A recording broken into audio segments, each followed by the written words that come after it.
Hi guys, welcome back to the channel. Thank you all for stopping by. Let's get into this delicious curried goat made in the oven.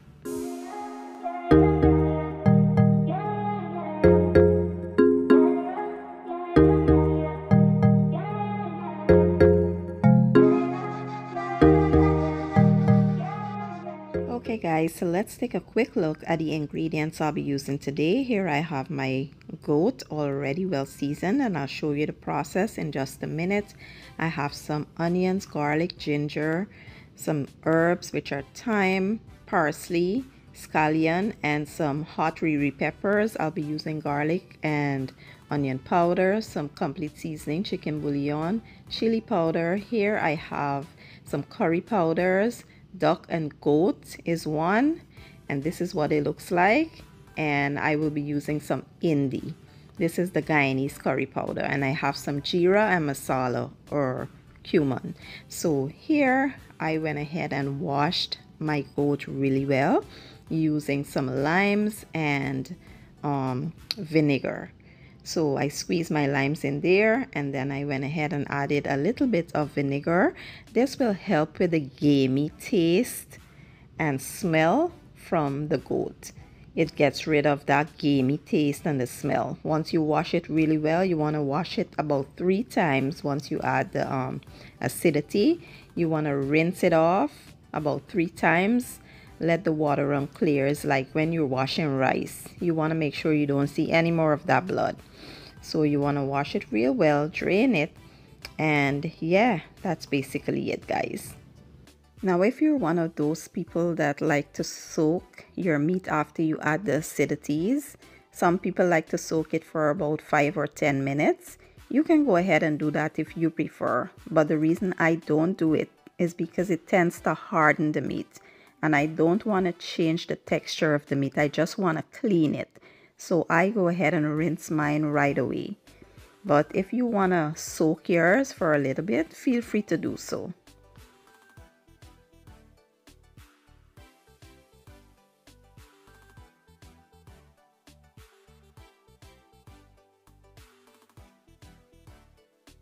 So once the meat is thoroughly washed, I set that aside and go ahead and clean my surface that the meat was with Dawn Power Wash and bleach. Now to season my meat, I'm using some garlic and onion powder, black pepper, chicken bouillon, some seasoned salt, complete seasoning, and some Tony's Creole seasoning. I went ahead and combined that first and then added it to the goat, and I made some fresh green seasoning, which I will add about 1/3 of a cup. I mixed everything well to combine, cover, and allow this to sit and marinate for about 2 to 3 hours. If you have the time and you can let this sit overnight, that will be best.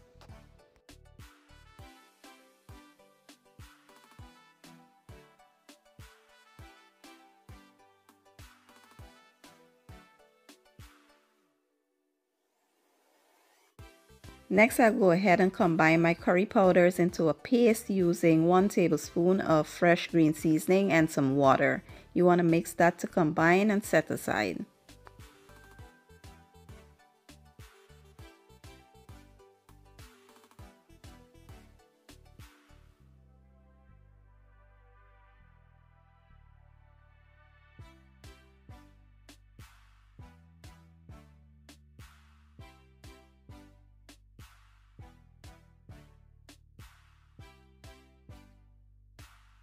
So here I've been preheating some oil, and in goes my curry paste.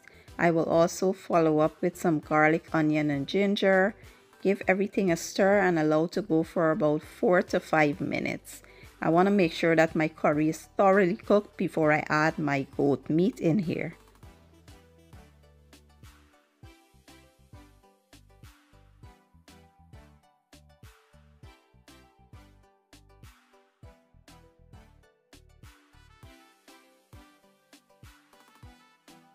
So now that the curry is ready, it starts to separate from the oil and it's darker in color. So now we will add our goat meat. Make sure it's well coated with the curry mixture, and then we'll sit the lid on and allow this to go until all the moisture is released.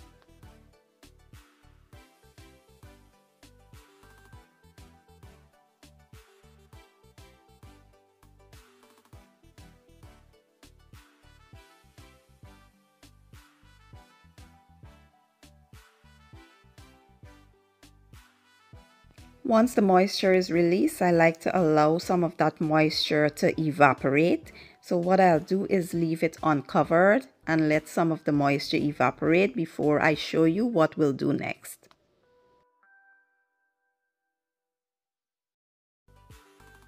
So now that most of the moisture is evaporated, we'll go ahead and add some hot water here. Hot water so that we don't slow up the cooking temperature.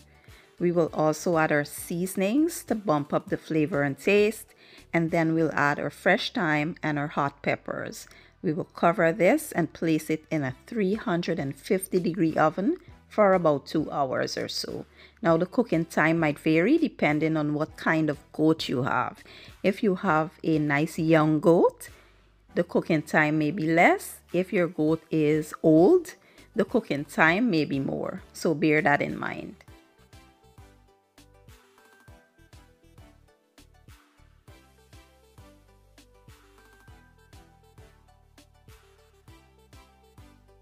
After about 2 hours, our goat is smelling and looking amazing. Now what we'll do is remove the thyme stems because they have already served its purpose. We'll remove that, discard it, and then we will give this a good stir, guys. We will stir it up and make sure, everything is nice and tender. As you can see, some of the bones have fallen off the meat. It is nice and tender, and we have nice thick gravy here. Now I was going for more of a bunjal goat, but if you want more gravy in here, just add about a cup of water. It will not thin it out, or it will not dilute the taste. A matter of fact, I recommend that because all the liquid has dried out and the flavors have become more potent, so it might taste a bit salty. When you add a bit of water, it will make it perfect. And yeah, as you see me adding my fresh herbs for garnish, and now we can get ready to plate. And here you have it, guys, my delicious curried goat with white rice and some dal on the side. When I tell you this was mouth-watering delicious, you have to give it a try. I hope you all enjoyed the video. If you did, give it a thumbs up, share it, and leave a comment down below. I will leave all my ingredients and measurements down in the description box, and I'll see you all in my next one. Thank you for watching. I appreciate your support, and as always, enjoy.